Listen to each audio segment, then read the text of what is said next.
It's It hot. wasn't too bad when I was there. Maybe I hit it during a No, light you period, had, right? yeah, you were here during pretty good I weather. Yeah. coasted. Yeah. And then it got really hot Oh, after you left. Great. I can't Well, handle it. shall we start? It's 7:05. So I'm gonna yeah. share my screen. So much fun that Jen got to go see everything. Yeah. It's great meeting everybody. Okay, so welcome. Just see here, Jenny and Natalie, welcome. We really appreciate you joining. My name is Madeline. I am one of the curators at Curiouser, and I am here to sort of moderate this artist talk, which I'm very excited to have this evening. The artist from P2P. But a little backstory about Curiouser, if you don't know, we are an artist-run space located in KCK, the Strawberry Hill area. And we've been operating for, this is our second year now, so we are chugging along and it's been a lot of fun. We're very excited to have P2P on view right now with their show Cosmologic. It features artist Jen. I'm sorry, Jen, I do not want to destroy your last name, but Cacchiola. Jennifer Tazewell Mobby, Taya Namovic, Dana O'Malley, and SK Reed. Each artist presented in this group exhibition works with an idiosyncratic method of codification and a highly personal set of symbols in order to create iconography, artifacts, and relics that point to alternative and even subversive cosmologies.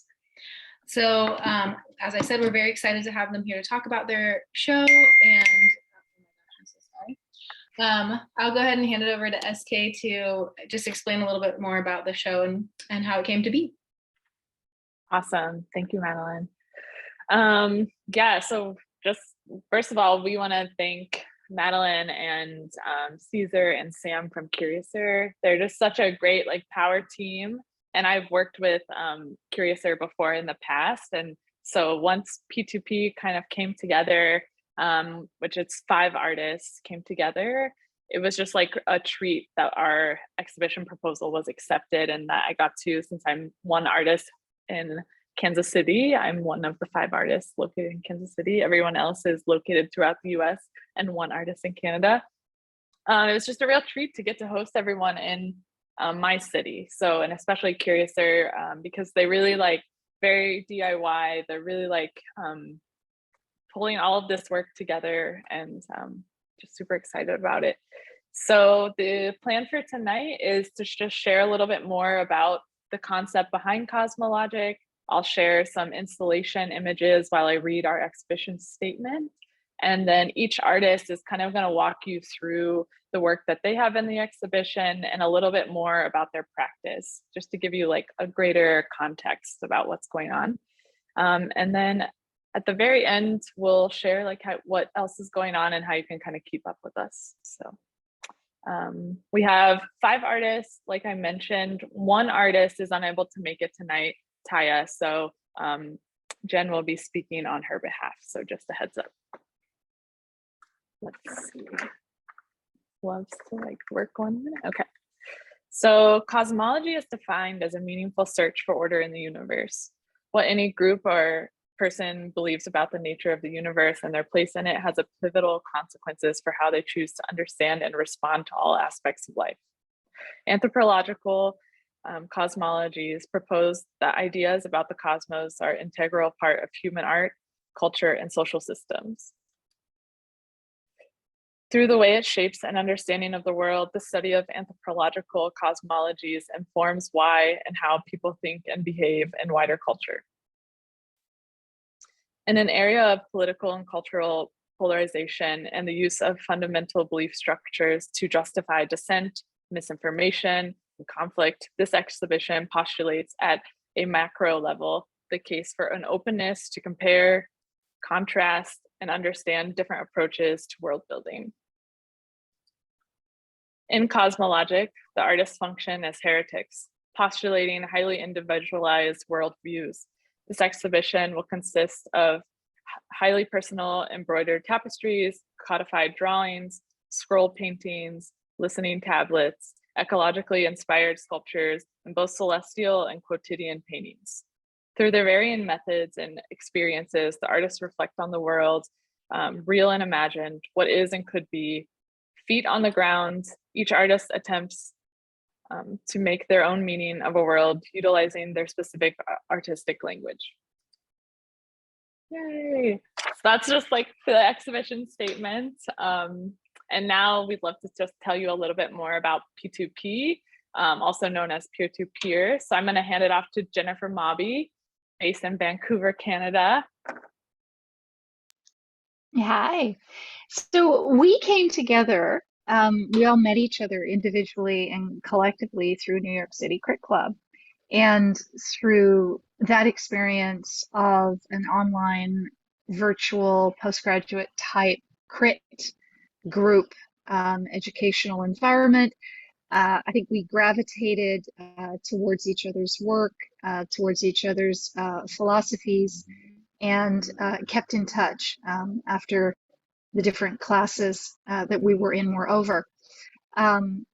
We kind of coalesced around an application for one of the spring break art fairs, which served as kind of a case study for what we could do together.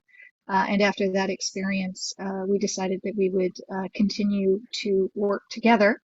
And Cosmologic is one of two exhibition concepts that we have right now. And we are building additional group shows, smaller group duo and solo shows for each other. Reciprocity is a huge part of why P2P came together and is kind of the core of our mandate. And that is, as an artist-run collective, how we can support each other through our skills, our relationships, our networks, and the experience that we have to date. Great. Thanks so much, Jennifer. So I can just like add to that, and if anyone else wants to add, like Jen or Dana, it's really fun to get to work with other artists. And for my sake, it was kind of like we're all like at like nearly the same, I think, kind of career level, if that's even a thing. We were both kind of like, all of us, I feel like we're kind of just a little bit frustrated with not having connections or not being able to get into shows, or having to like pay for connections all the time. So I think it was just like we naturally kind of gravitated towards each other. Like Jennifer said, we wanted to apply for this application, but a lot of these applications require a curator. And so if we can become a curator as a big like group, then we can each like kind of decide how we can work together and, you know, strengthen numbers. But really in the beginning, you know, this is our first show together. So we didn't have, it's been a while, it's been almost a year now, almost. And so in the beginning, it was just like sharing work, talking about similarities, differences, things that we really enjoy, how we could strengthen our practice. And that's just really refreshing to have a group that you're kind of consistently going back to, especially, you know, the world is big and can feel lonely, especially in quarantine times when a lot of us weren't going to our openings, or like, even I'm in grad school, so just like not getting to see my community very often. But anyway, does anyone else want to add anything about P2P? Yeah, I'll add something small. I just you know, I think there's a reemergence also of artist-run spaces and artist-run projects, and it's just a really useful thing to be curating alongside your studio practice, and to do it within a group where all of the ideas are able to stew in the pot together and you're constantly contextualizing your work. That's something that's been really, really useful. Like, I'm constantly seeing my work in other potential spaces in conversations with these guys' work, and we're all kind of like you know, one of our next shows, we're kind of thinking about the like the connections that are happening between the work and how each of us are affecting one another's ideas, even like unconsciously. Yeah. So that's been really cool. We're definitely influencing each other in a really positive way. All right. Well, then I guess it's time to introduce each artist. So like I said, there's 5 artists, only 4 present tonight. We're missing Taya. But each artist is going to show you the work that's in the exhibition. I know some of you aren't from Kansas City and it's not easy to get to Kansas City. So it's special to get to share it with you in this way. And up first is Jen. I can't believe I don't know. No, try it. Give it a try. No. Jen Cacciola. Cacciola. Jen Cacciola. Okay. Take it away, Jen.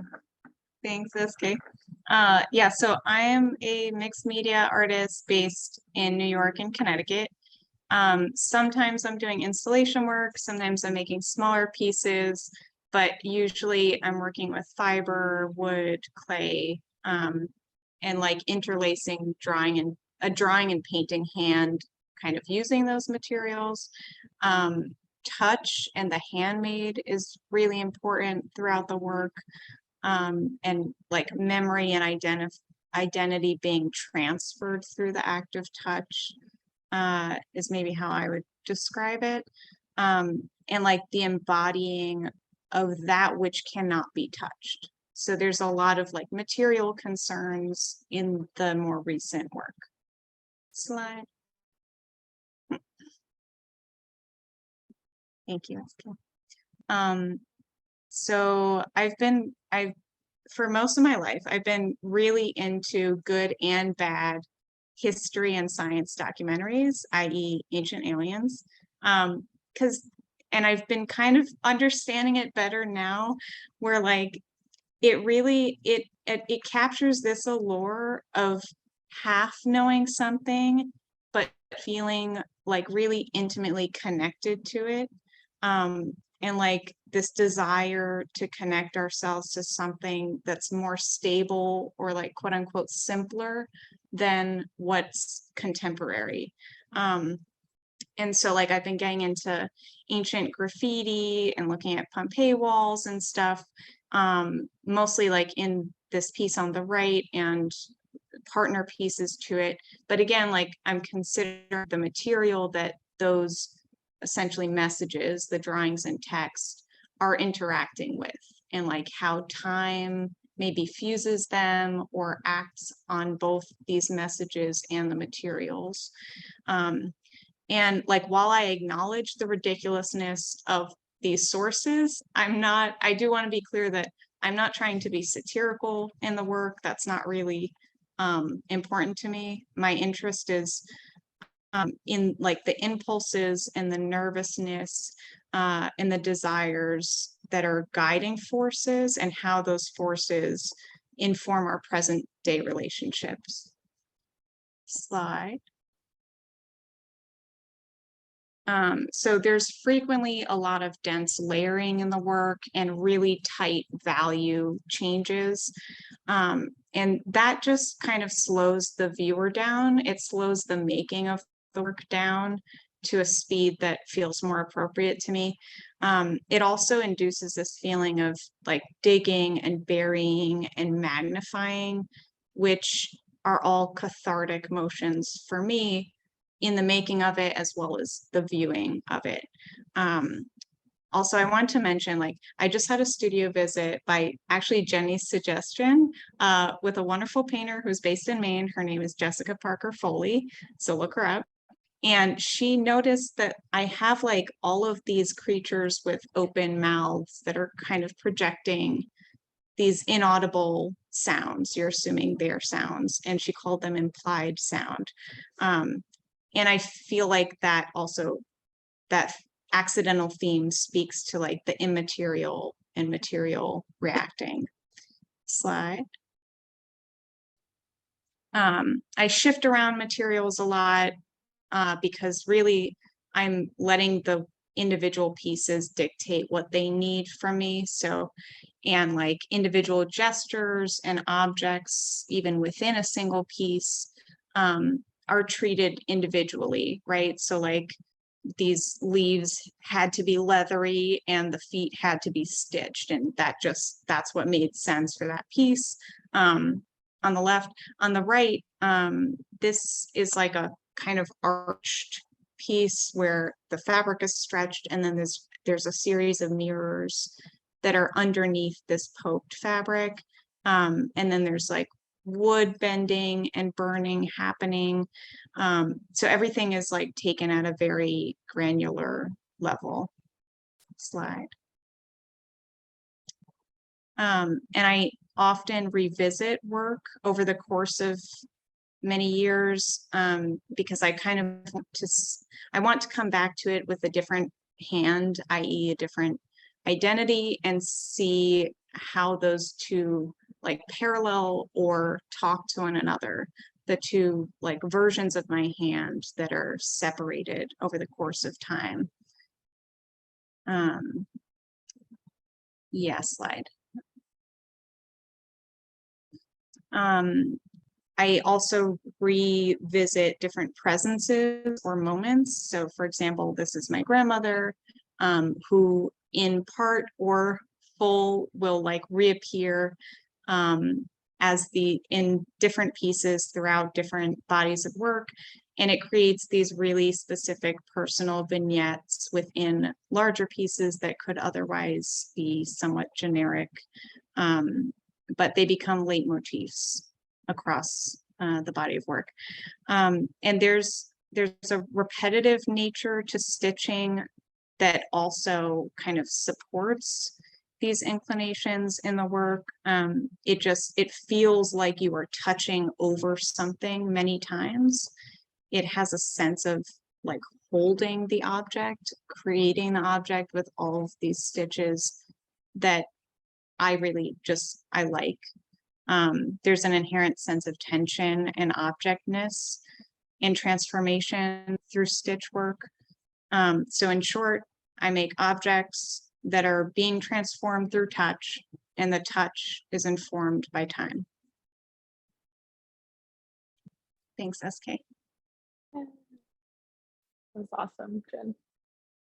And then to follow up that act, this is Jennifer Tazel-Mavi, based in Vancouver, Canada, like I just said. Yeah, tell us about your work, Jennifer. Yeah, thanks, SK. I have 3 pieces in this show. 2 pieces are new pieces that were made just for this show. And 1 piece is a form that is kind of the genesis of what I've been doing for the last couple years. When the pandemic started, I went back to drawing in my studio. I went back to drawing because I felt like I wanted to go back to basics, and also because drawing was something that I'd been very, very insecure about. And through that drawing practice, I've sort of become more confident and rediscovered my hand and line, and been able to really study the themes that repeat. And as a result, I started to identify that storytelling was something that was very important to me. And at this kind of at this point in my practice, I have two parts to my practice. This work is from one side of the studio, as I say, and both sides of the studio are about storytelling, but in 2 very different ways. This stream of work in Cosmologic comes from the idea of building your own world and myth-making, mythopoesis, as a form of storytelling.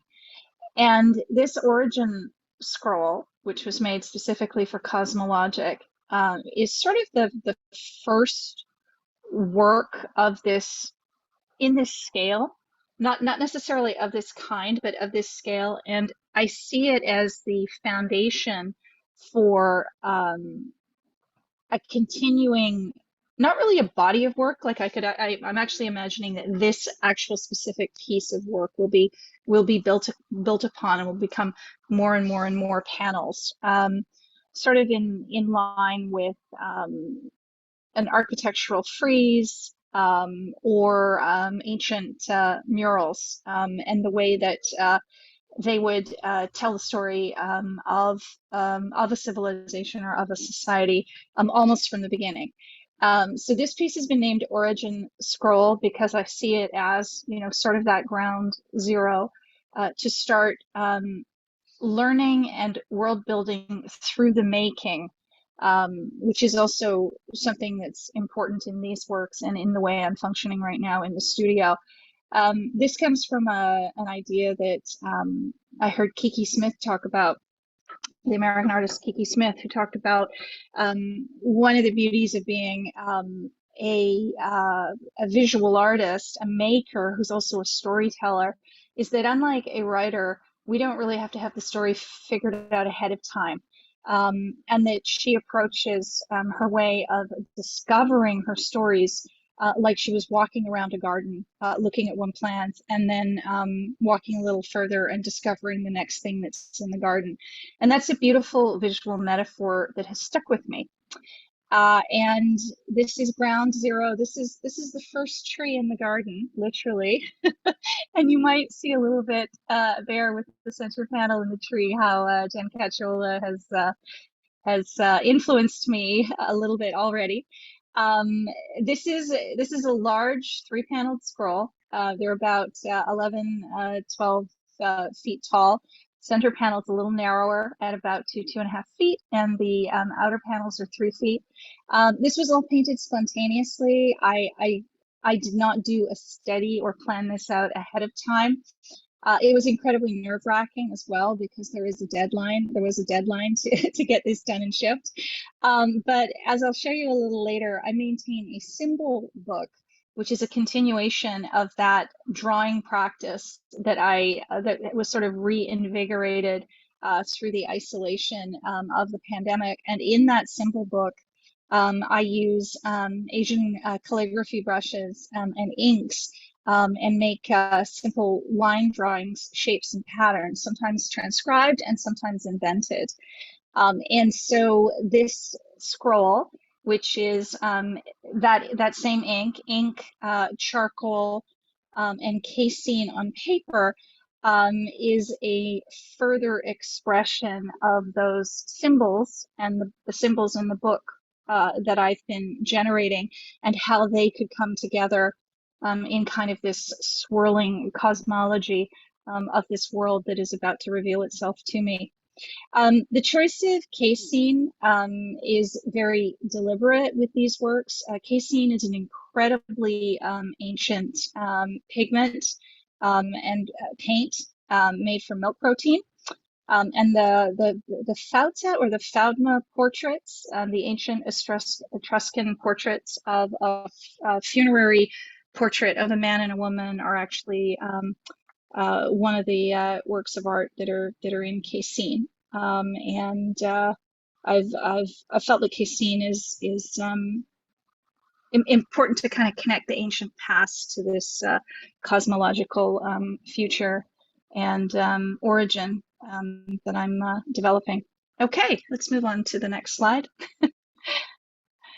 These are just some close-ups. I do work in 2D and also in 3D, and if I work too long on a 2D work of art, it ends up breaking the fourth wall and breaking into 3D, which is what you can see with some of these cutouts on the right-hand side.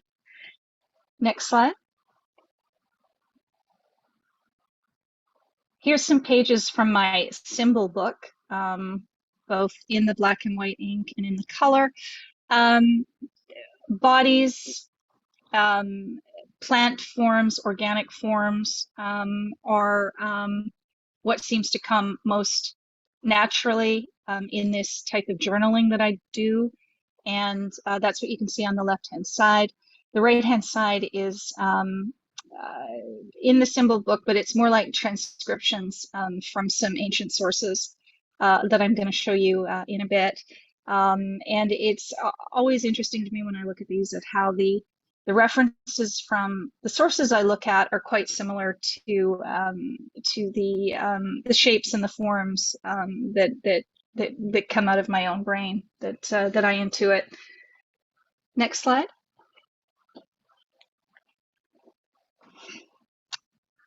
This is the work of art in this show that is kind of the linchpin. Some works, the works that first came out of those, the symbol drawings and the symbol journaling that I do, was a series of listening tablets, and intuitively sculpted without any pre-planning. I was in the studio pursuing the same feeling I had when I was drawing. And that's one of the ways that drawing is kind of the cornerstone of my practice right now. It's actually a feeling I get when I draw that if I take that through into other medium, I kind of feel like I'm on the right path. The copper chain ornamentation is a nod, I think, towards line drawing. It came out of a conscious decision about thinking very carefully about decoration, the decorative, and decoration and adornment. And copper was selected because it's a conductive element. Next slide. This is a reference that's been important to me over the last year or so. It's called the Kaishi Han. It's an 18th century Japanese anatomical atlas. It was created by a Japanese monk with the help of an artist who made these beautiful woodcut illustrations. And it's one of the first complete sources of basically the dissection of a human cadaver. I find these incredibly beautiful and incredibly mysterious and odd and quirky and lovely, like worlds or cosmologies unto themselves. Next slide. Here's another example of where this stuff comes from through my brain and out my hand.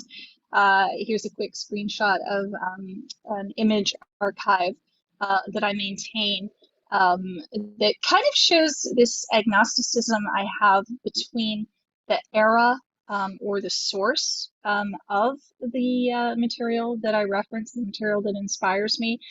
Some of these are European medieval, some of these are New Age metaphysical, and some of these are ancient Persian or ancient Asian.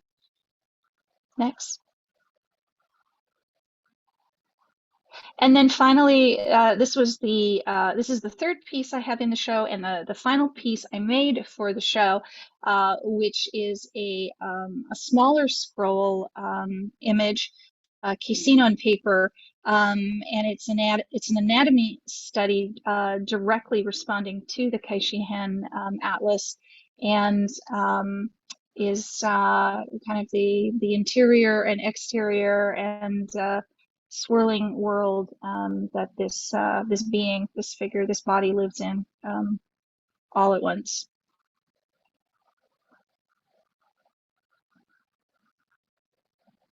Thank you.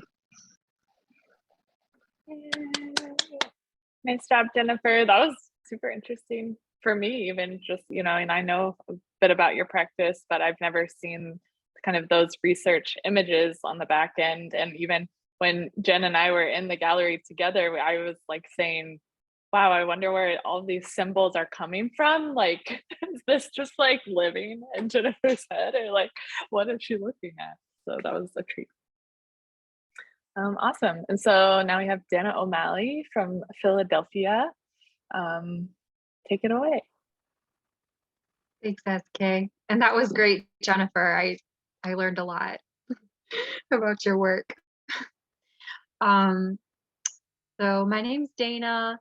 I'm based in Philly, and this group has been so wonderful for me. It's just a way for me to, I just feel so lucky to have all these people and artists to work with and talk to, and get inspired and sort of support each other. It's just really special.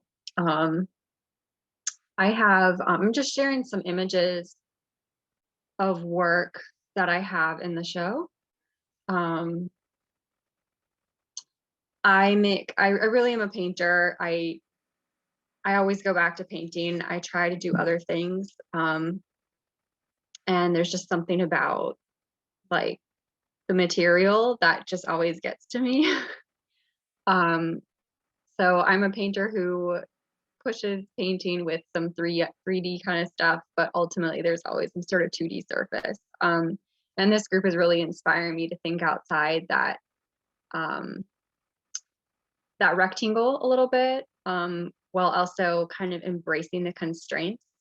I've always really enjoyed the sort of constraints of the rectangle that I paint on, and kind of how it limits what I can do in a way, and almost like calms down the idea and centers it.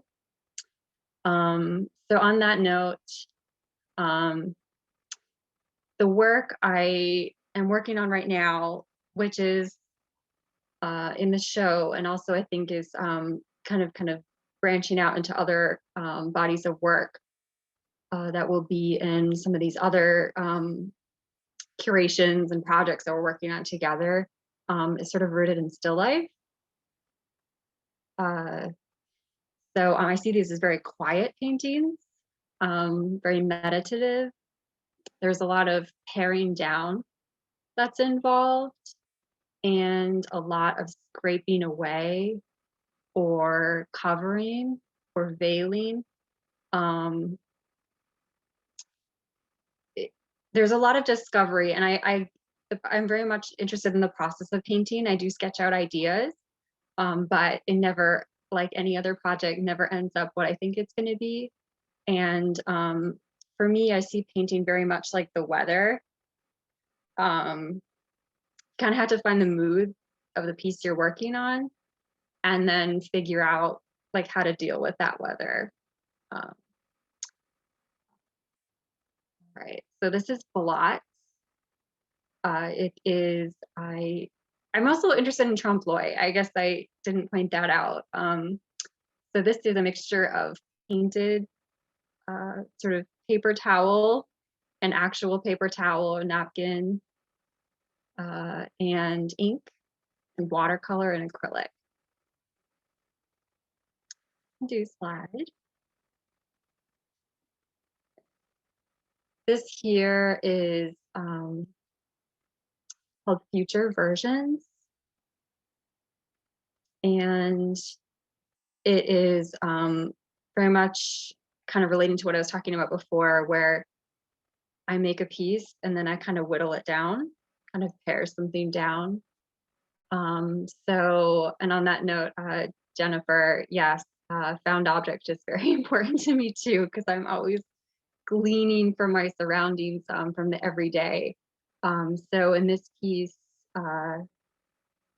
there's a lot of residue from materials that were actually put onto this painting and then removed to sort of find the right feeling. I'm very much interested in just like your average everyday things, the quotidian. So cups, saucers, leftover mail, things I find on the street, handheld things, dust, lint. I really like to just sort of focus on those things and explore them and see where they can go. Next slide.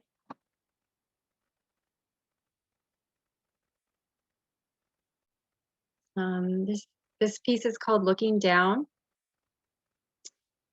And it's, again, thinking about still life, but also I think landscape and, you know, macro, micro, what can seem so small can also be so vast. I started this piece in the winter when when you walk in snow and there's slush and salt, maybe mud, sidewalk, and just thinking about sort of those different textures and just moments that I wanted to capture here. But, you know, like, and I'm just talking about process, but I think that's always fun to talk about. You know, this piece had many different iterations. It actually had a pair of boots glued to it for a while. But like a lot of my work, I pare it down so it becomes this pile, and then I slowly remove and whittle it down to kind of find what it's supposed to say. Yeah, touch is really important, which I see in Jen's work, and I think we will find ways to communicate that more and more in future shows. All right, you can do slide.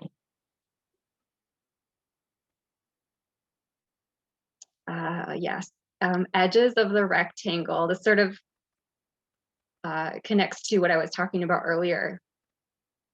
How the rectangle is something I've really embraced and love, but I also am trying to find ways to sort of push it without abandoning it.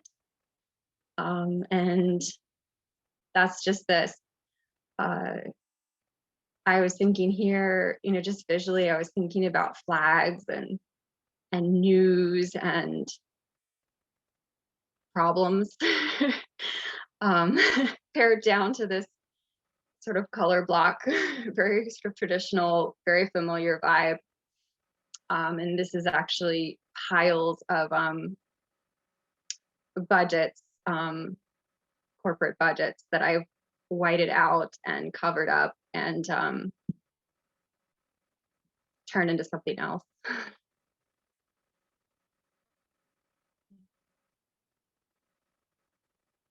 think that may be it. I might have another slide, I don't know. Nope, Taya. Thank you. That was awesome, Dana.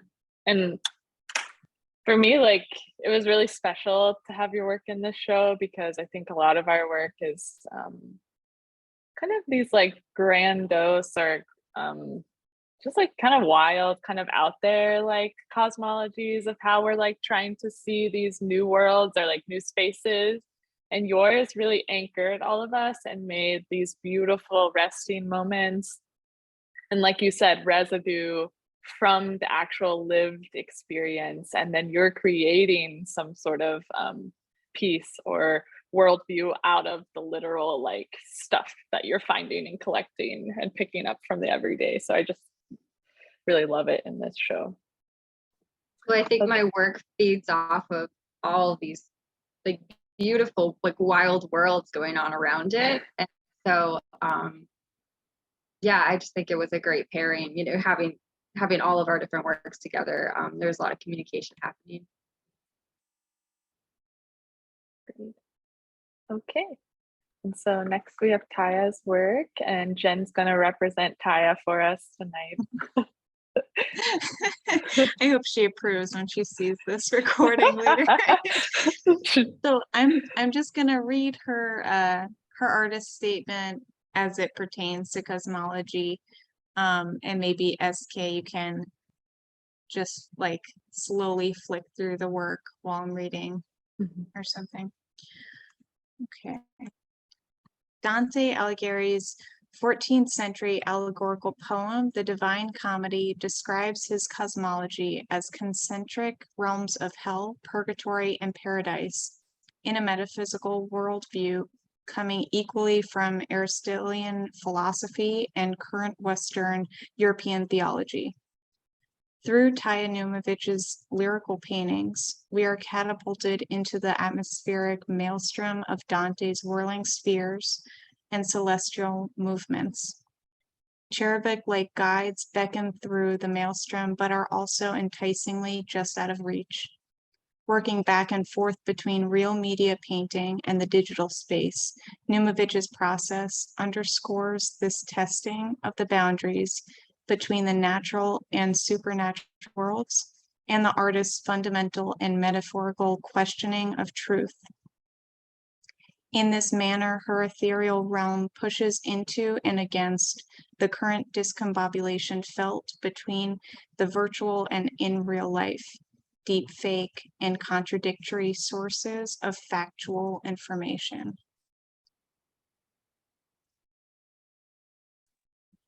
Awesome. Thanks, Jen. Yeah, these were also, I mean, I guess I could say this about everyone at the show, that I'm just like really excited about the work, but especially these moments where you like can't quite see something, but then you get like a sense of something coming out or getting lost. Something like super Yeah. innocent, and then something more kind of like menacing and like looming. Yeah, and it's sort of, you can't tell what's a space and what's an object. And also the way that she works, like she's constantly completely rearranging the piece with each layer. So it's like, it's also the way that she's looking at the piece is like what's real and what's not, what's gonna stay and what's gonna leave. Yeah, and it's kind of like the first two are more of the recent paintings. Like these last four are all from 2020, and then these two are 2022. So it's just like interesting to see how much her work has changed, even since like we started working together, because it was like very figural, very like tight lines. And now it's just kind of, it's taken a whole new like turn. Yeah, I feel like they're an interior exterior relationship. You know, like these paintings are her kind of exploring what was always happening maybe in those figures that she was depicting from the outside before. What just struck me as well, based on what SK said, and I mean, this can be said of any artwork or body of work from an artist or any group of artists together, but I think what I am really enjoying with the combination of this work, of our work together and this particular work in this show, is that we deal with kind of the read of the work.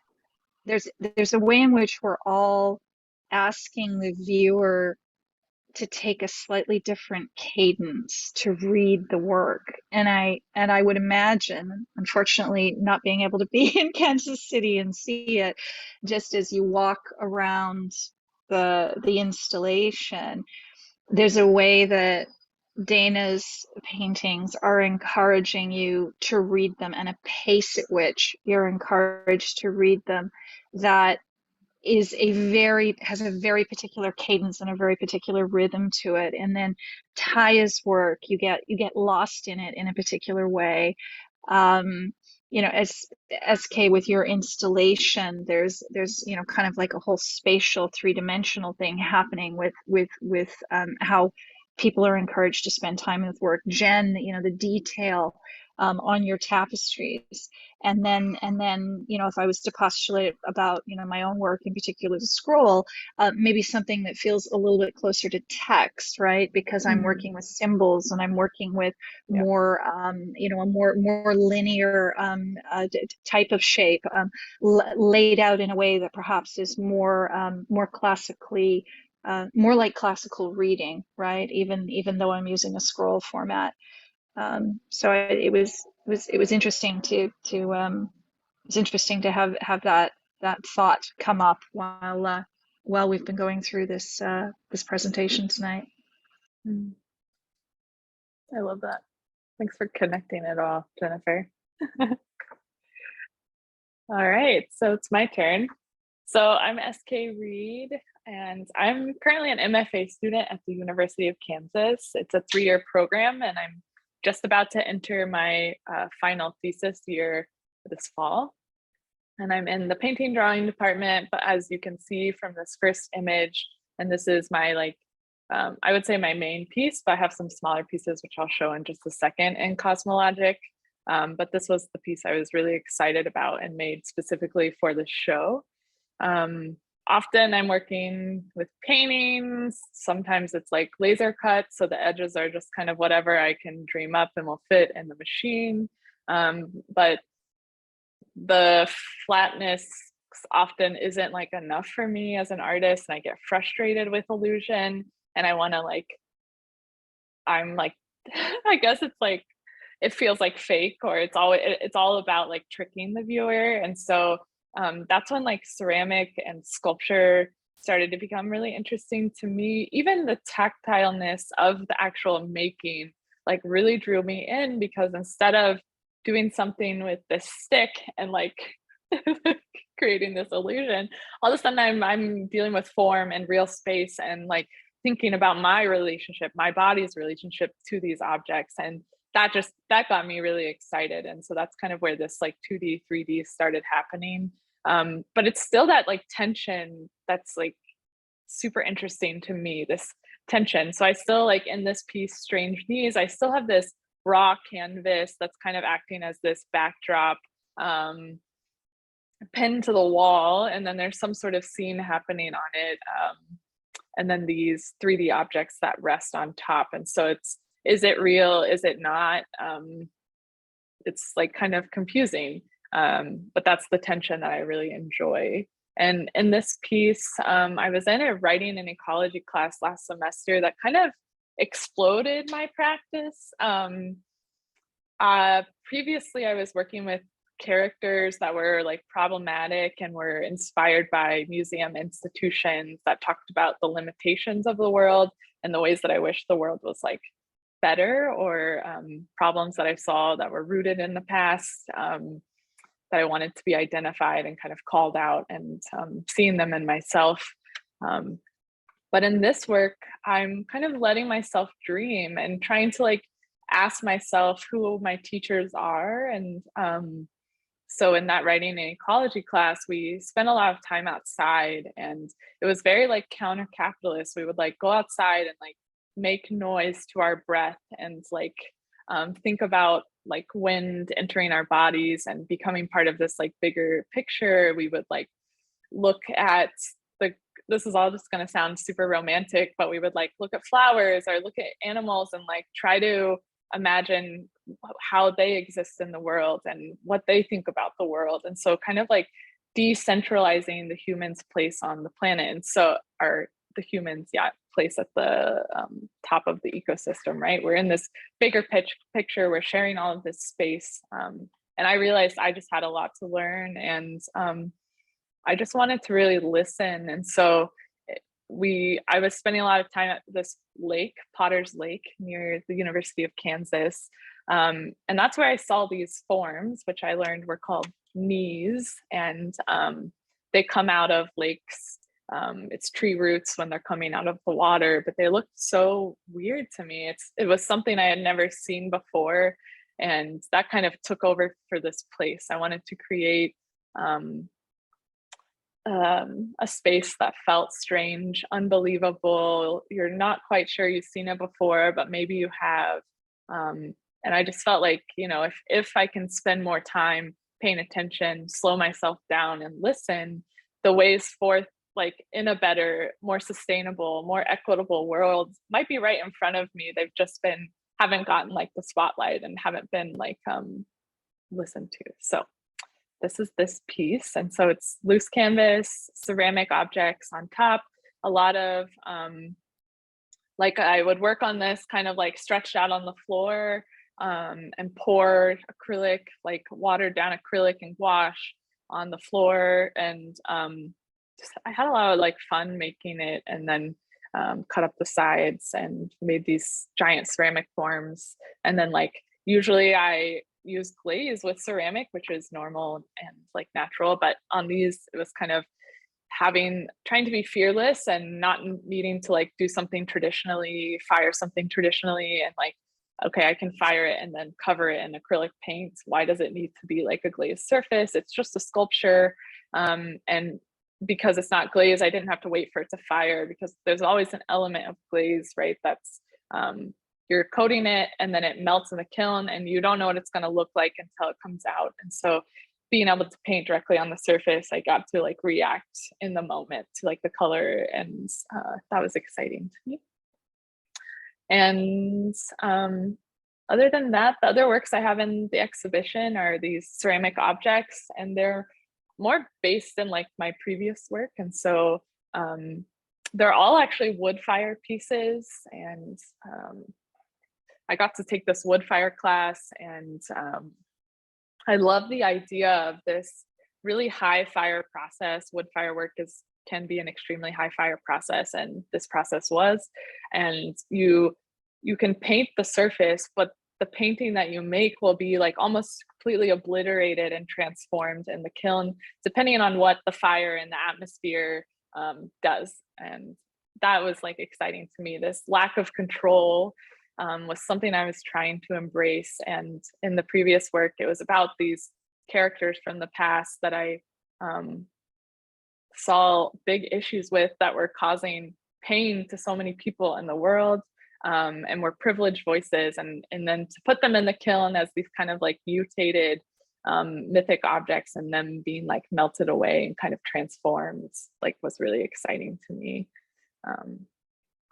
So those are the pieces that I have in the Cosmologic show. I thought I would just share like a little bit more about my practice, and just to give you a little bit more context about how I got here. And so before I made this large installation piece, like I said, I was taking this class and I was just trying to learn from non-humans. And Robin Wall Kimmerer, in her book Braiding Sweetgrass, just like a phenomenal author, and she just like tells us to listen and to ask and to learn from all of these other like species that we share the earth with.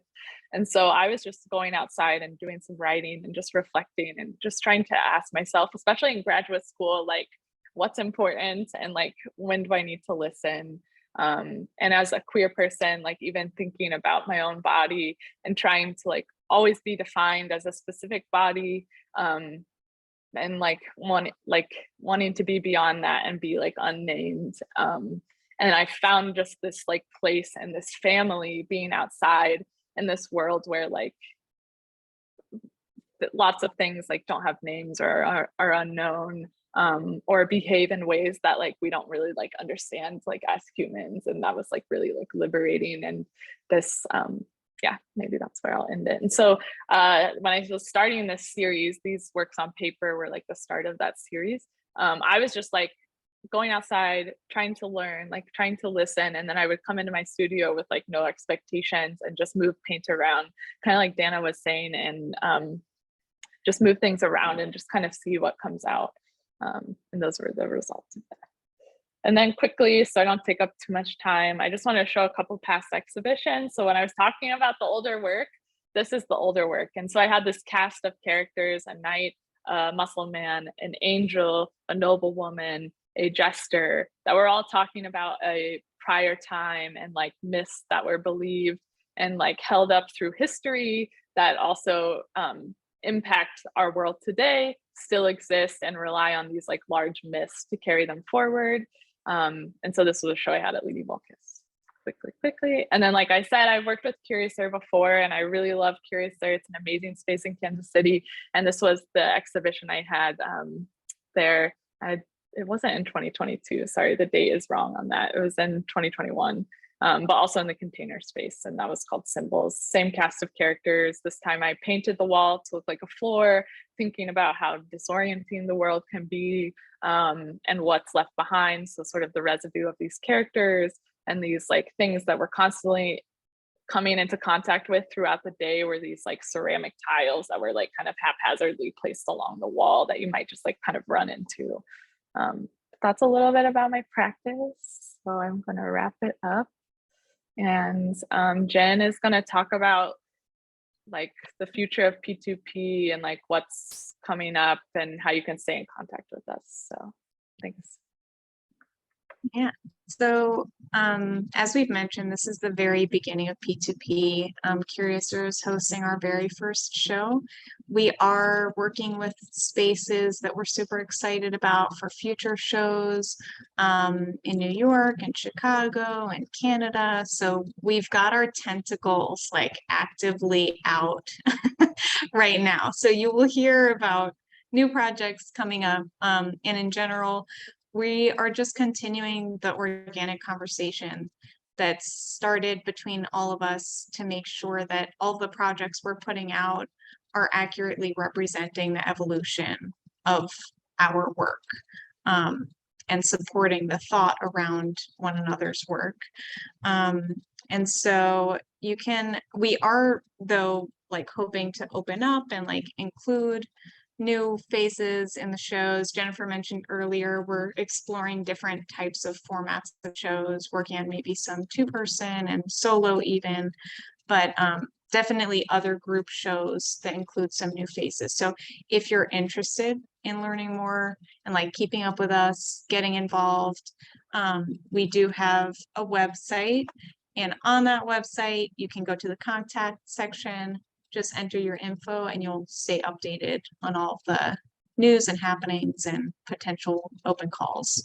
But basically, if you put your information on there, you're just coming into the hive mind of P2P, and like, if we think of something, we might reach out with one of our many tentacles.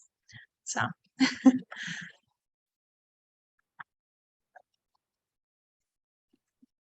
Awesome. Well, that was wonderful. I feel like I learned so much. Like, of course, you know, viewing work and seeing work online, getting to experience it in person, it can tell you so much about the artist and about their inspirations and their influences. But I love like contextualizing the work and hearing it directly from the artist. I think that that's so important. And like, I am big into context. I am always going to read the labels at every show that I go to, always going to read the artist statement, the exhibition statement. Like, contextualizing is super big to me. So it's been really insightful learning all of this about each of your work and just getting to know it, you know, even better.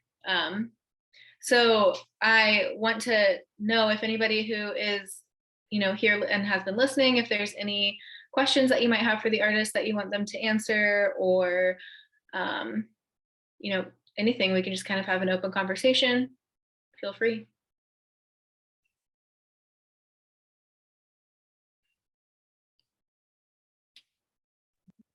And while people are thinking of questions, maybe you can give a little info about Curiouser, because you guys are like doing a lot. So Curiouser is run by a few artists we mentioned at the top. Maybe we can go over the names again. So Madeline is on the team helping Cesar Lopez, Sam Han, and Miriamni Marlowe isn't part of CNC, but she helped with the install. So mention her again. Yeah, shout out.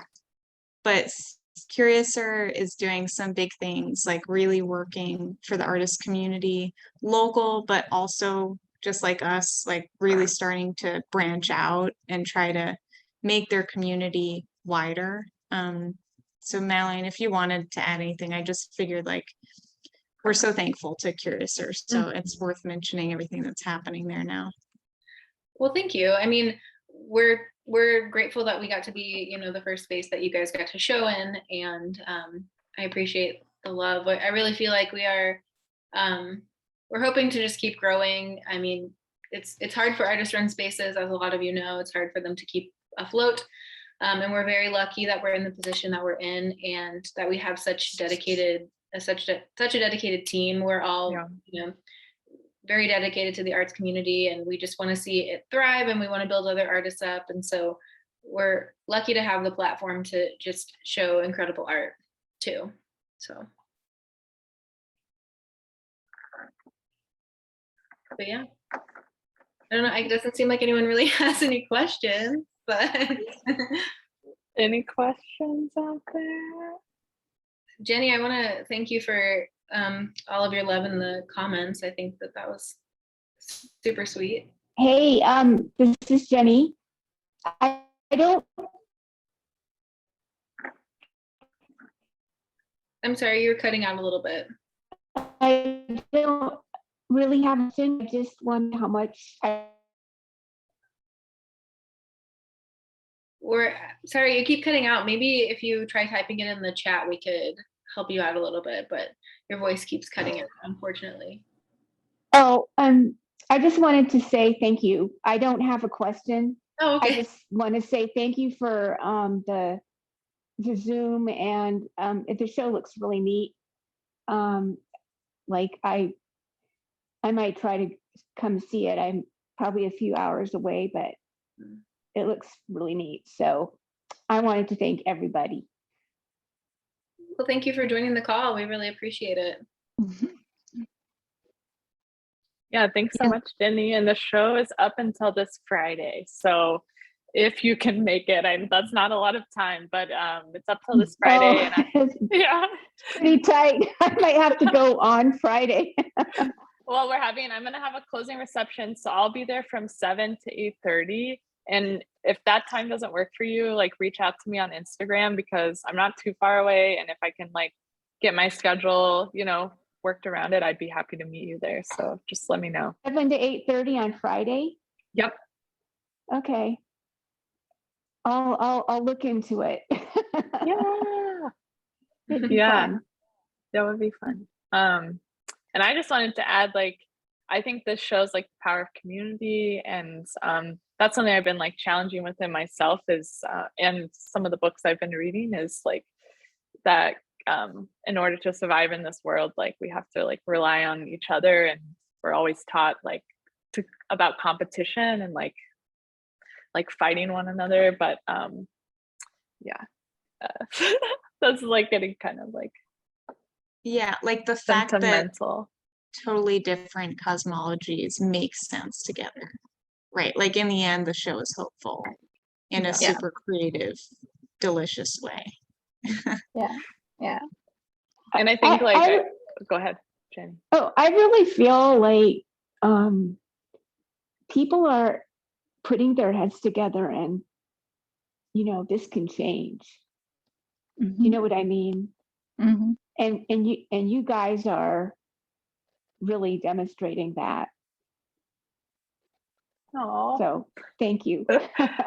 Yeah. And I was gonna like add that I think the power of P2P is the power that like anyone in your is like who's in your network and like who can you reach out to, because it gets lonely, and it's been just so fun to have a group. And what we're doing isn't, I mean, it's special. I believe it's special, but you too can have it. No, I agree. Like if you put your heads together, and like everyone has such unique talents, like if you find people who can, you can benefit off of each other's strengths, I think that's what's really important, especially like in an artist group. And it's just, it's nice to experience it. Yeah, definitely. I look forward to every single meeting that we have. Well, wonderful. I mean, do you feel that we have concluded, or does anyone have any other questions? That was a very polite way to ask that. Do you feel that we have concluded? Yeah, this is awesome. Thank you so much, Madeline, for hosting us. Yeah. Thank you. Yeah. Thanks to those that came. Have a good night, Thanks, everyone. And reach out if you want to see you. the show. Yeah. Bye. Good night. Bye. Good night, and thanks again, everybody. Night. Thank you, Jenny. Thank you, Yes, David. too. Thank you, Akira.